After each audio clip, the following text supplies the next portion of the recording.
que corresponden a la parte renal en pediatría. Y son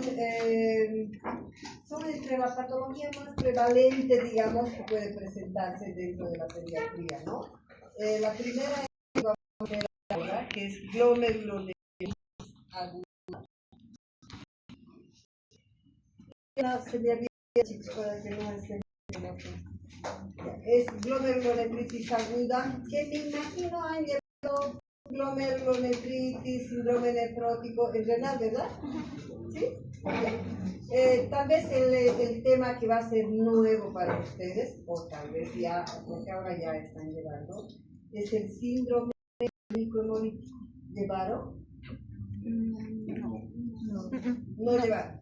Sí, en general es un tema nuevo, incluso a nivel mundial. Esta no es muy conocida a muchas personas, pero como ahora se conoce bien, recién se aclaran muchos diagnósticos que quedaron oscuros en esa época, ¿ya? Entonces vamos a empezar, queridos, con esta primera parte, que es glomerulonefritis aguda post-estreptocócica. Fíjense, el nombre post-estreptocócica continúa aún en todos los libros y en todas las ediciones actuales, en todas, absolutamente todas, como post-estreptocócica, porque hasta hace unos años atrás era el único germen demostrado en la parte de la etiopatogenia de esta enfermedad. Pero ahora se ve que hay muchos otros gérmenes involucrados, aunque la mayoría, el 99,9%, es por secundario a esta infección por estreptococo. Por eso siguen llevando así el rótulo de glomerulonefritis aguda post-estreptocócica. Como introducción de este tema,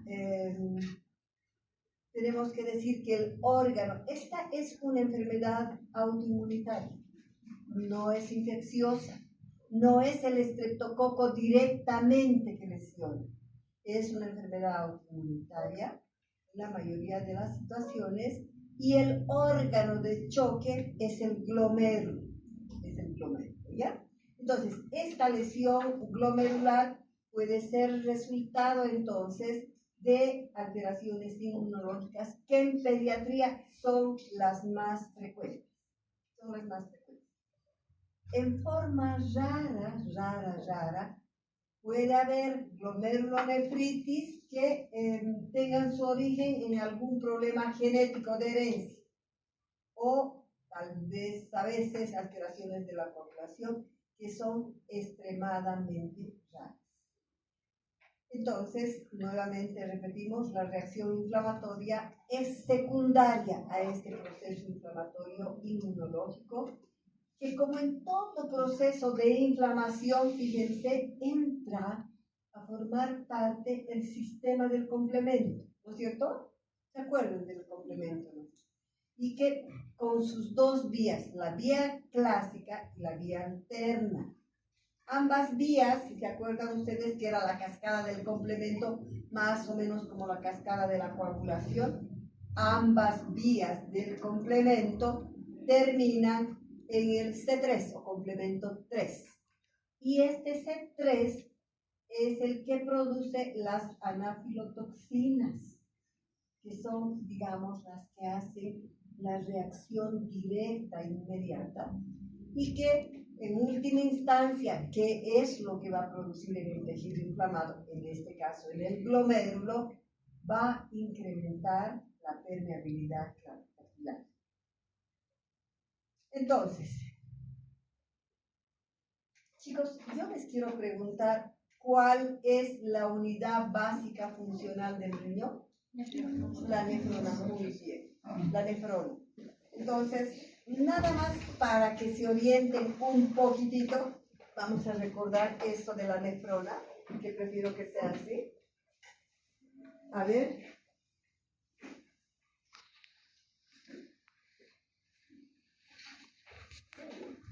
¿Qué estoy dibujando? El glomérulo. Esta debería ser la aferente y esta la eferente, ¿verdad? A este cúmulo, a esta maraña de capilares glomerulares, estos son los capilares glomerulares, ¿se acuerdan? ¿Qué estoy dibujando? ¿Se acuerdan? La cápsula de Bowman, ¿verdad? Y después de la cápsula de Bowman, yo tengo los túbulos contorneados proximales. ¿Qué es esto? El asa de Henle, túbulos contorneados proximales, túbulo distal, conducto colector, etc. ¿Verdad? Hasta que esto va a desembocar en la pelvis, ¿no es cierto? De la pelvis irá ya en la parte externa, la uretra y afuera, ¿no es cierto? Entonces, fíjense, esta es la nefrona y esta es la parte tubular. Entonces, toda la sangre que viene de la arteria renal, llena de nutrientes, de todo, entra por acá. Entra por acá. Aquí se filtra. Hay un filtrado de los capilares glomerulares y una vez que ha filtrado, después sale por arteriol enterante. ¿Se acuerdan de eso, verdad? Entonces, todo lo que ha filtrado, fíjense, esta es el túbulo contorneado proximal. ¿Se acuerdan ustedes qué sustancias en el túbulo contorneado apenas se filtran, son capaces de reabsorberse y devolver al torrente sanguíneo sistémico? ¿Se acuerdan? ¿Perdón? Glucosa, muy bien. ¿Qué es la otra situación? No. Proteínas. Sí, aminoácidos, porque no la proteína entera, aminoácidos. Esas dos sustancias, ¿por qué se reabsorben? Apenas se filtran. Estamos recordando conocimientos básicos nada más para que entiendan esto, ¿ya? Apenas se filtran porque son sustancias imprescindibles para la vida. La glucosa es la principal fuente energética, ¿verdad? Los aminoácidos igual, es tan difícil tener aminoácidos.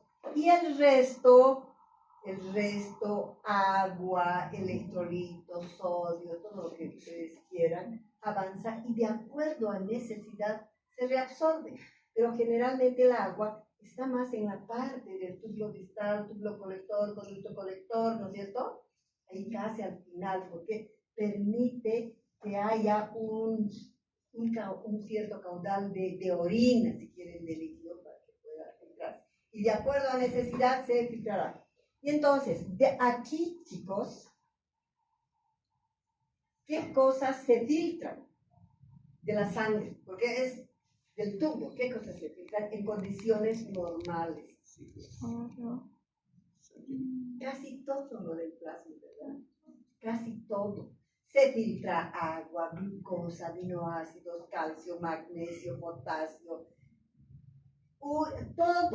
Todo se filtra ahí. Pero, ¿qué es lo que no se filtra? ¿Se acuerdan? ¿Qué es lo que no se filtra? La sangre, es decir, glóbulos rojos, glóbulos blancos y plaquetas en condiciones normales no se filtran.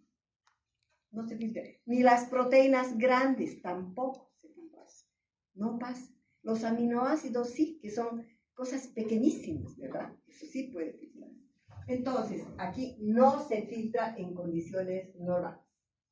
Entonces, esto es lo que recordamos y vamos a hablar un poquito qué es lo que pasa para que se ubiquen, ¿ya?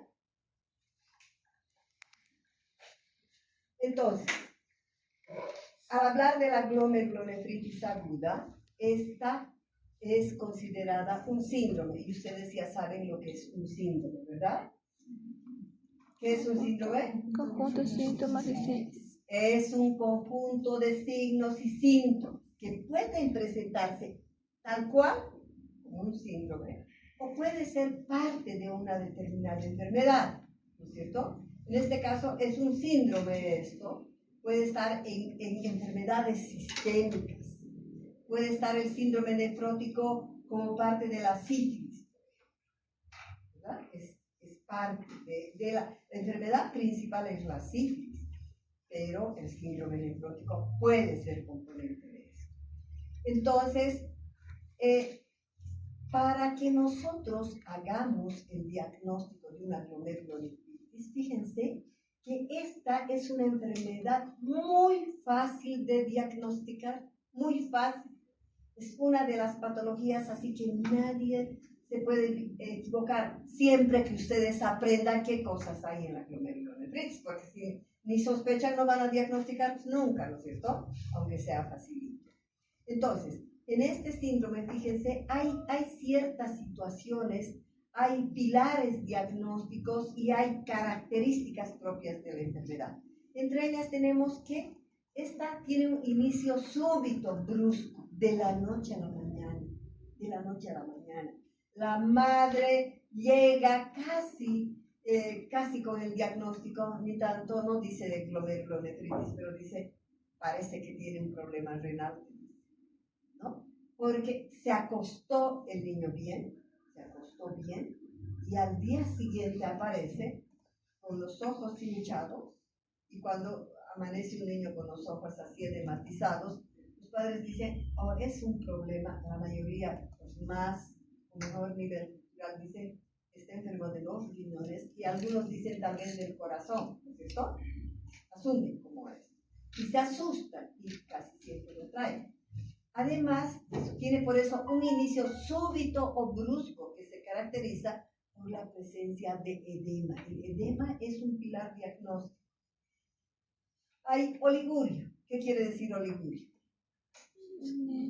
Menos de micción disminuida, ¿no es cierto? No es la cantidad normal que elimina, está disminuida. Eso es oliguria. Además, hay hipertensión arterial. Fíjense que estamos en pediatría.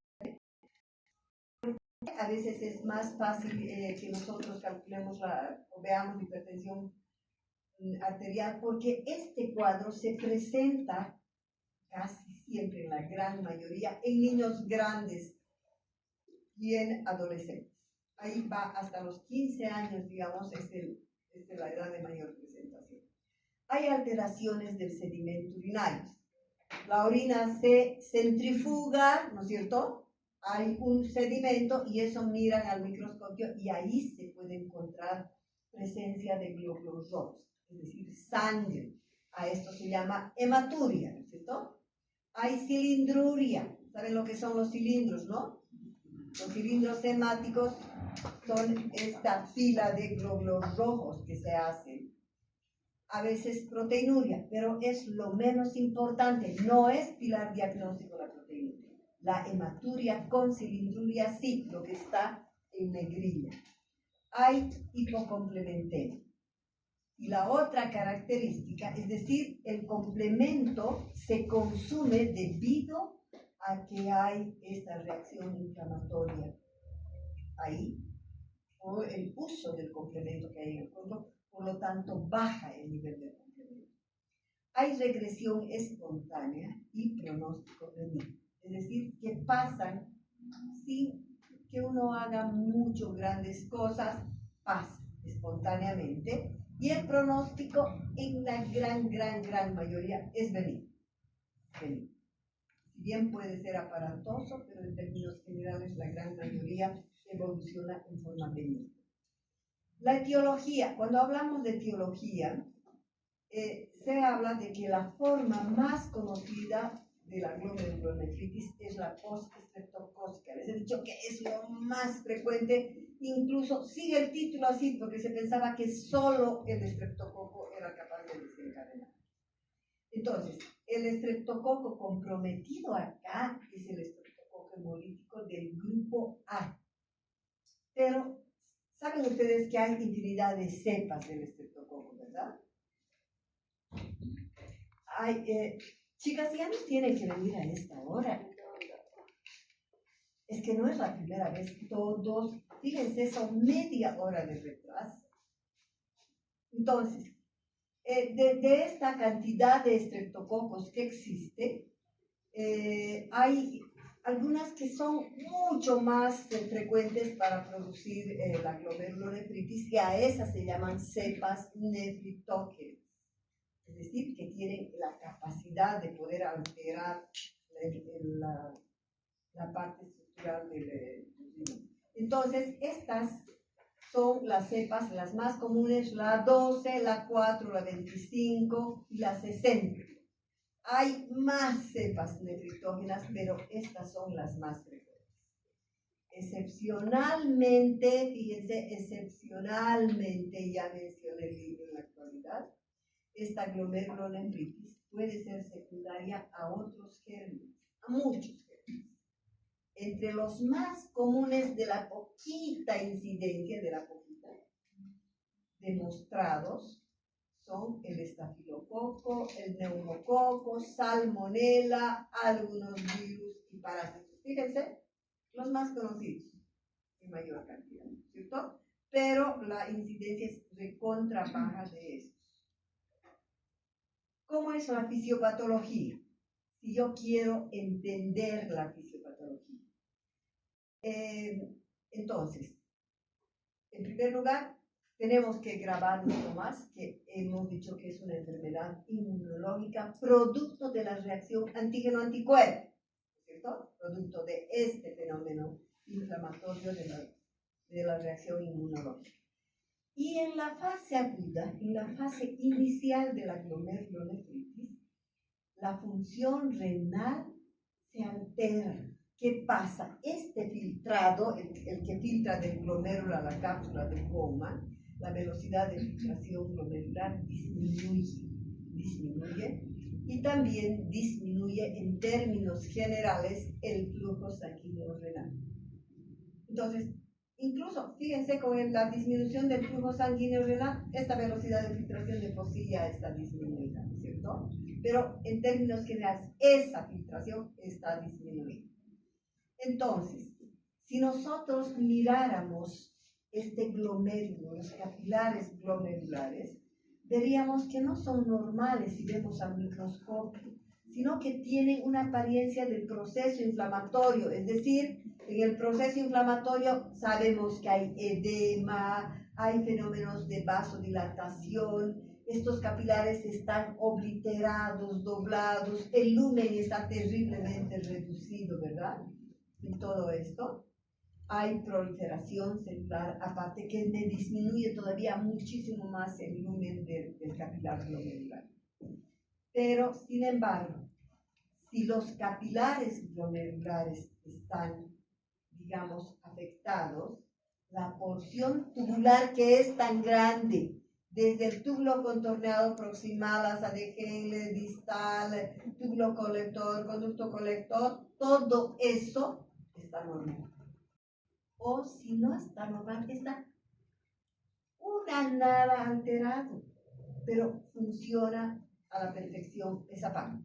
Entonces, hemos dicho que hay una disminución de la velocidad de filtración, y al estar esta función tubular sin alteración, estar intacta, existe mayor reabsorción de agua.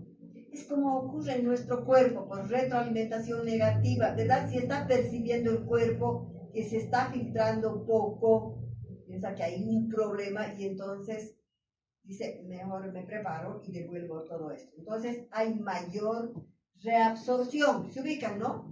Entonces, fíjense, acá. Esto está bien disminuido, la filtración glomerular. Terriblemente disminuido. Y apenas llega aquí grandes cantidades, todo esto apenas llega, se reabsorbe la cantidad de líquido. Se reabsorbe. Y es devuelto a través de las vasas rectas al torrente sanguíneo, es decir, a la circulación sistémica. De tal forma que en todas las vueltas que existen, y al haber mayor reabsorción, la volemia aumentará, ¿no es cierto? Existe mayor reabsorción de agua y esto me va a condicionar y me va a producir una hipervolemia debido al balance positivo. Hay poca pérdida pero la reabsorción y devolución de todo el plasma que filtra hacia la circulación sistema hace que haya balance positivo, mayor cantidad, mayor ganancia y poca pérdida, ¿no es cierto? Como consecuencia hipervolemia. Esta hipervolemia será la responsable directa de producir la hipertensión arterial. Si recuerdan, chicos, cuando han estudiado hipertensión arterial, sabemos que una de las situaciones es que es por incremento de la volemia, después es porque hay fenómenos de vasoconstricción también, ¿verdad? En este caso es la hipervolemia, el incremento de líquido, ¿no? Esto aumenta la presión venosa central y da como resultado último una hipertensión arterial, aún en niños, porque en niños, si se acuerdan, en historia clínica, la doctora Adi les ha tenido que dar, ¿no es cierto? Historia clínica. Entonces, en historia clínica uno sabe cómo aprende en pediatría a ver cómo son las presiones arteriales. La presión arterial más baja que experimenta un ser humano, ¿a qué edad es? Chicos, la más baja que maneja el ser humano, ¿a qué edad es? ¿No han llevado presión arterial? Signos vitales, antes de llevar pues. A ver, un ratito vamos a repasar eso, ¿cómo no van a saber? A ver, la presión, fíjense, la frecuencia cardíaca saben, ¿no es cierto? De recién nacido, ¿cuánto es? 140. 140, un poco más, un poco menos, ¿verdad? En reposo y en actividad, puede bajar a 100 hasta incluso 160. La respiratoria, ¿cuánto es? Es 40, ¿verdad? Es 40, un poco más, un poco menos, y va subiendo también hasta llegar más o menos un promedio de 20. Y la presión arterial es diferente. La presión en el adulto, por ejemplo, la frecuencia cardíaca de 140 queda en 70 más o menos como promedio. La frecuencia respiratoria queda 18, 20, ¿no es cierto? Desde 12. Pero la presión arterial es en recién nacido. Acuérdense que la presión arterial depende de la presión con la cual bombea el corazón, ¿no es cierto? Y el corazón de un recién nacido es pues una cosita de ese tamañito. Se dice que el corazón es del tamaño del puño, ¿no? De una persona, de un recién nacido, es una cosa así. Entonces la fuerza de contracción de ese corazoncito del recién nacido es bien baja. Por lo tanto, maneja la presión más baja. La presión más baja. Entonces sería así más o menos. Si yo agarro un recién nacido aquí, un lactante, voy a ser bien grosero, no con un detalle como se debe hacer. Un preescolar, si quieren aquí cerquita escolar, adolescente y adulto. Si quieren, adulto mayor más. Entonces, esa es la presión arterial.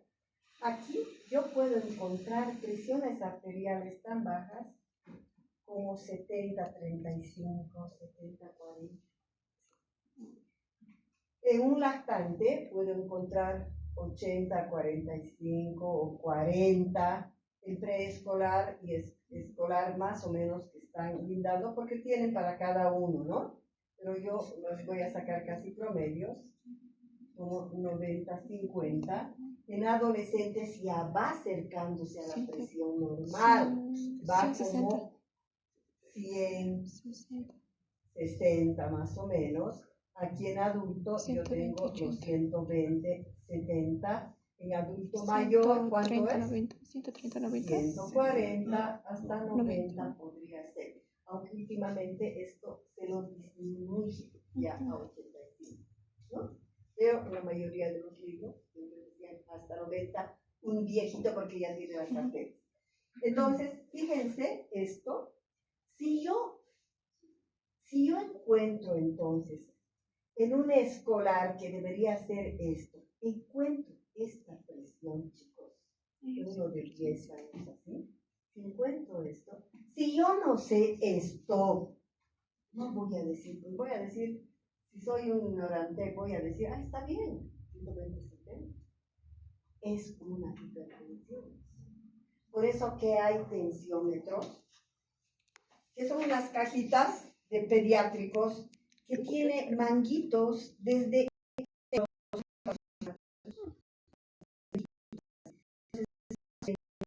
el manguito de la preescolar,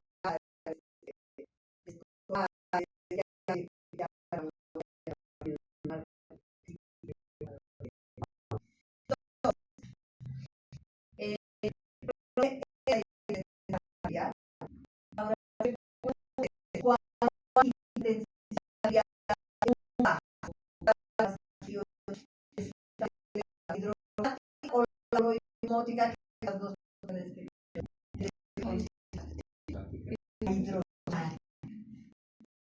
hidrostática, queridos, está en función de la cantidad de agua del líquido que hay, ¿no es cierto? En este caso, si yo tengo una hipertensión arterial, la presión hidrostática está alta.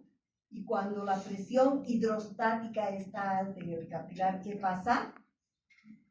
Sí. Pues estamos hablando de las de estar ¿no ven? Las cuatro. Hay salida hacia el exterior, ¿no es cierto? Cuando la presión hidrostática está, sale el agua. Entonces, eso me condiciona, sale al intersticio y me condiciona edema. Y con toda la connotación de sus complicaciones como insuficiencia cardíaca, etcétera, edema agudo de pulmón, etc. Ahora, este glomérulo, porque es el lugar, es el órgano de choque antígeno-anticuerpo, entonces no es sano.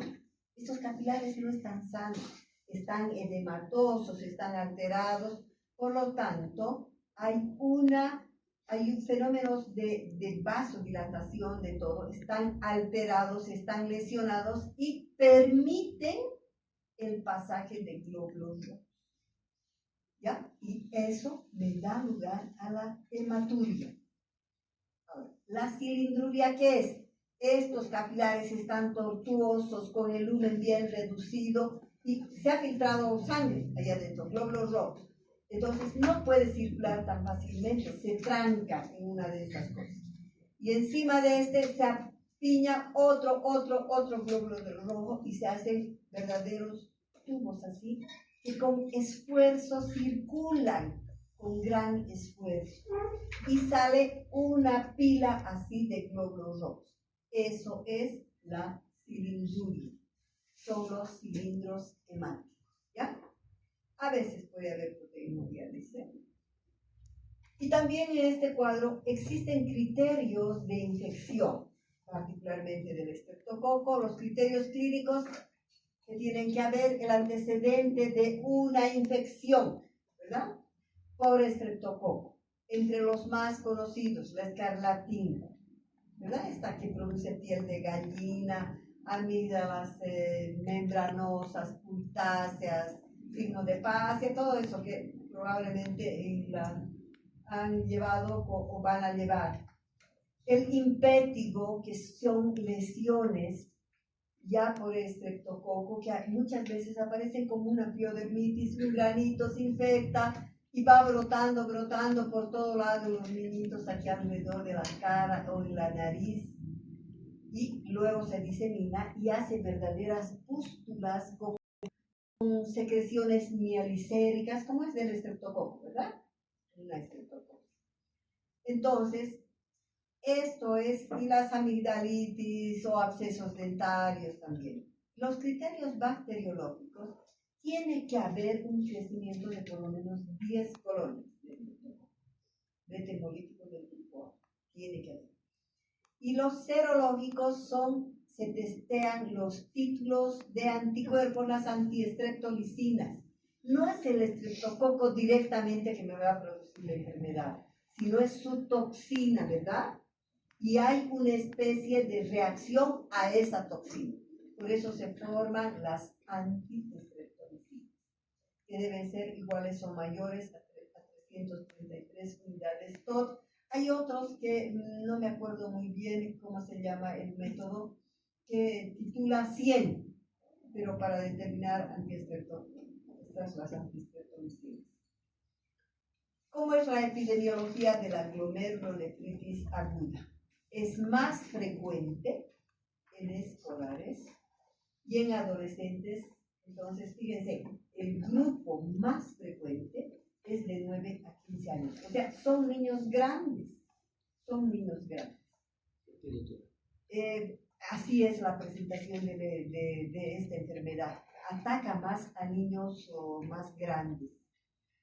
Porque difícilmente un lactante también no hace estos cuadros de pielonefritis, impétigo, sino es propio del grande que se rasca, que contamina y que hace estas lesiones.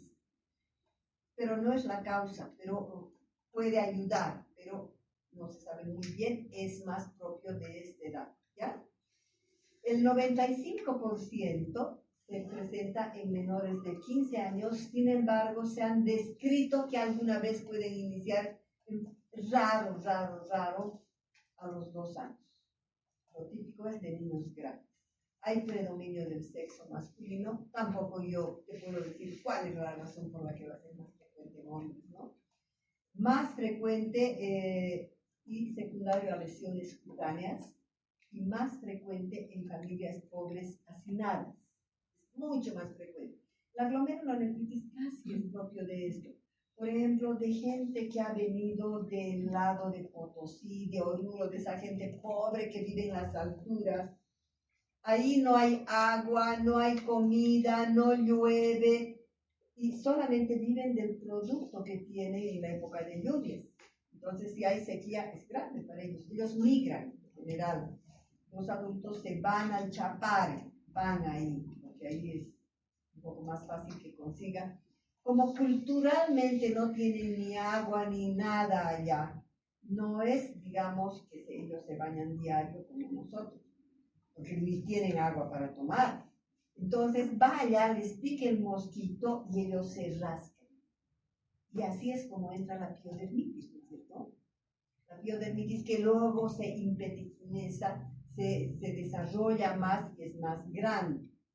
Entonces, el estreptococo entra a la circulación sanguínea y hace brotes y hace el cuadro muy grave. Y más frecuente es por esa razón en familias pobres y hacinadas, porque pueden llevarse. Aquí yo tengo estreptococos, ¿cierto? El cuadro clínico, primero, antecedentes de infección estreptocócica, cualquiera, impético, piodermitis, amigdalitis, frutasis, escarlatina, etcétera, etcétera. 2 a 3 semanas antes del inicio del cuadro. El inicio es brusco, ya hemos dicho. Aparece con edema palpebral matutino, ¿sí? Y posteriormente se disemina poco a poco al cuerpo, es particularmente a las extremidades. Raro es que haya una anasarca. ¿Saben lo que es anasarca, no? Edema generalizado. Esto es más en los bebecitos, en el otro cuadro que vamos a ver en la siguiente clase, ¿ya? Es raro, o la anasarca es edema en guantes o en bota también, y más facial. En esta parte, chicos, generalmente en esta parte del edema, nosotros tenemos que, al hacer el diagnóstico, tenemos que agudizar un poco en nuestra cabeza lo que es hacer el diagnóstico diferencial del edema. ¿No es cierto? ¿Saben eso, no? ¿Cuáles son los edemas más frecuentes que conocen ustedes?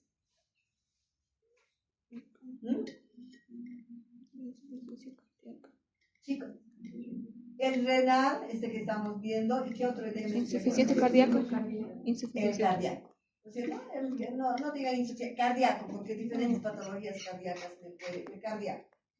Esos son los más frecuentes. Hay otros edemas, por ejemplo, los inflamatorios, producto de una alergia, de una picadura, etc. ¿No es cierto?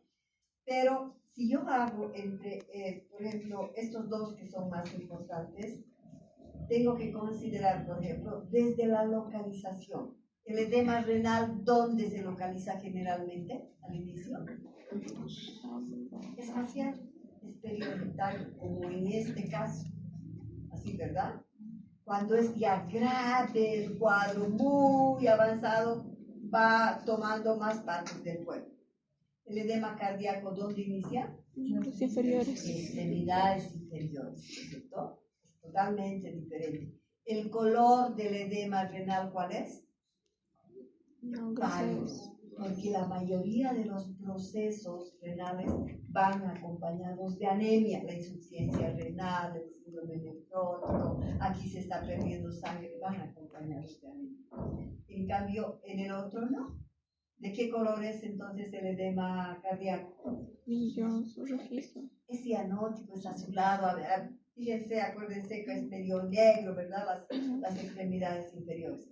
Si yo tomo la temperatura, ¿qué temperatura tiene el edema renal? Frío. ¿El edema renal? No. Renales. No. ¿Tienes calor? Es normal, o si quieres un poco caliente, es normal, pero el que es frío es el cardíaco, porque hay trastornos vasomotores, ¿sí? Es el cardíaco. ¿Ya? ¿Y qué más puedo hablar de esos dos? Eso. Y en cambio el inflamatorio, este es el caliente, ¿verdad? El inflamatorio, porque hay un proceso inflamatorio ahí. Y el rojo, y lo voy a encontrar todos los signos inflamatorios. Entonces, continuamos con el cuadro clínico, ¿no es cierto? La oliguria significa orinas escasas, hematúrica. Si no hay hematuria, yo no puedo decir nunca que hay una glomerulonefritis aguda. Tiene que haber por lo menos, si la orina está casi normal, pero por lo menos yo tengo que ver en el microscopio glóbulos rojos, aunque sea así poquitos. Esa es hematuria microscópica. Y macroscópica es cuando vemos nosotros así. Está roja, sanguinolenta, color té cargado. A veces dicen café, Coca-Cola, dicen los pacientes, ¿no? Es así. La hipertensión arterial, la más frecuente probablemente es la leve, pero puede haber moderada y alguna vez grave, cuando la hipertensión es grave. Chicos, es un cuadro de dramático terrible, terrible, terminan convulsionando, porque sube, por eso que es importante que yo conozca las partes, los valores normales de la presión arterial. En la exploración física, ¿qué encuentro entonces a este paciente de glomerulonefritis? Es un paciente pálido, aletargado, decaído, medio que tiene ganas de dormir, no está bien, inapetente, bradicárdico, a veces febril si tiene el proceso inflamatorio presente. Y el primer, no hay gran cosa, lo que llama la atención es el edema, la hematuria que te dice el padre y el edema facial, etc. Esto es casi toda la sintomatología. El primer signo de mejoría es cuando esta era oligúrica, apenas orinaba y orinaba sanguinolento, ¿cierto? Pero cuando empieza a mejorar, hay un aumento de la diuresis con bajada del peso porque empieza a fundir edema. Entonces, todo lo que estaba en el intersticio vuelve a entrar al intravascular y el excedente se elimina y hay poliuria.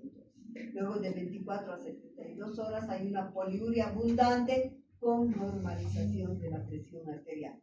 Esa es la evolución frecuente, la más común, pero a veces es bien tórpida cuando la presión arterial se eleva y me da complicaciones terribles. Entre las más importantes y frecuentes son estas: la insuficiencia cardíaca aguda por sobrecarga de la volemia, ¿no es cierto? La volemia está terriblemente elevada y entonces me va a sobrecargar. Y encontramos la insuficiencia cardíaca con toda la sintomatología que recuerdan ustedes: disnea, hepato, esplenomegalia, incurgitación venosa, etc.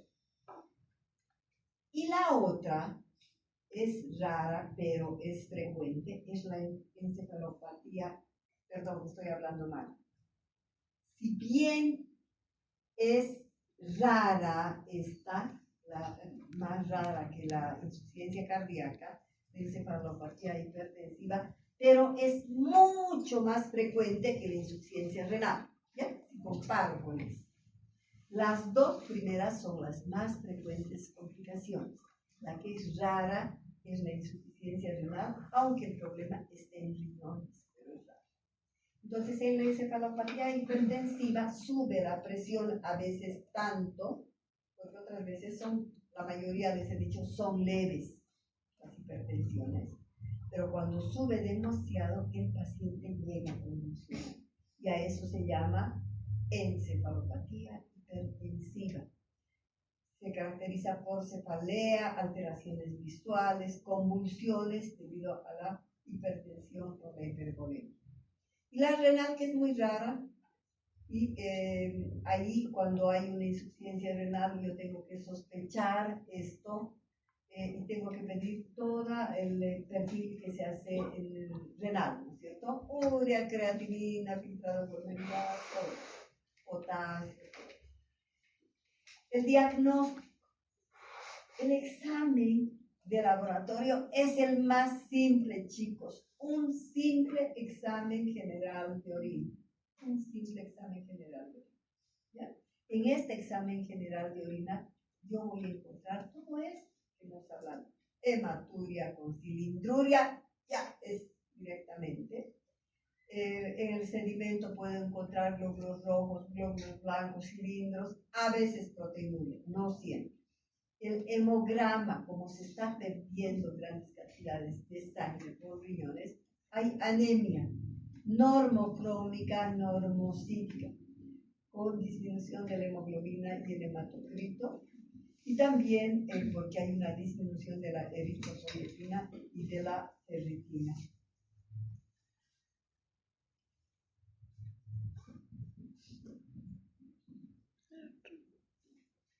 La otra situación que debo considerar es la hipocomplementemia, porque existe en este proceso inflamatorio un consumo del complemento. ¿Ya? Hay hipocomplementemia. Pero les cuento que casi nadie, a no ser que estén en un hospital, piden este complemento. Si estás en un privado, con seguridad que te van a hacer porque ellos lo van a hacer, ¿verdad? Pero basta este examen, la clínica que es bien clara, no es difícil de hacer el diagnóstico, más el examen general de orina ya me da el diagnóstico. Pero hay formas atípicas donde es necesario a veces incluso hacer una biopsia renal. Otros son estos que puedo solicitar, es el ionograma con sodio, potasio, cloro, que están normales, el astro está elevada, y a veces biopsia renal en las formas atípicas, porque a veces hay un síndrome nefrítico nefrótico. Hacen las dos cosas. Y ahí cuando se debe hacer nomás la biopsia para ver cuál es la lesión. El tratamiento de la glomerulonefritis no hay un examen específico, un tratamiento específico. No hay, porque es de tipo inmunológico. La mayoría de los casos van a la curación espontánea si se maneja de forma adecuada esta primera fase hipervolémica. Es decir, la hipervolemia, la fase edematosa, yo manejo bien y va perfectamente. ¿Qué se debe hacer? Una restricción hídrica.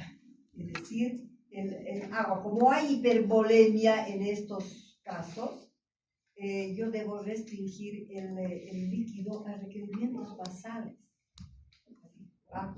Debo hacer, hay hipertensión, debo hacer dieta hiposódica, ¿cierto? Porque saben ustedes que el sodio retiene el agua, entonces me empeora. Además, tengo que, si la presión está moderada o algo, tengo que utilizar fármacos y que los cuales reducen las complicaciones y la mortalidad en la actualidad. ¿Qué cosas concretas debo hacer? Si el paciente está muy mal, que la presión esté elevada, debe internarse, porque cualquier rato de la moderada puede hacer una hipertensión severa y muchas veces las formas severas, que son extremadamente raras, son las menos, se manejan en la unidad de terapia intensiva, porque el paciente empieza a convulsionar. Y no se maneja muy fácilmente esas hipertensiones. Entonces, el reposo en cama, dependiendo de la gravedad, puede ser relativo o absoluto. Hay restricción de líquidos, balance hídrico, dieta hiposódica e hipoproteica. Si todavía persiste la infección por el estreptococo y mi paciente internado, le daremos la penicilina sódica, ¿verdad?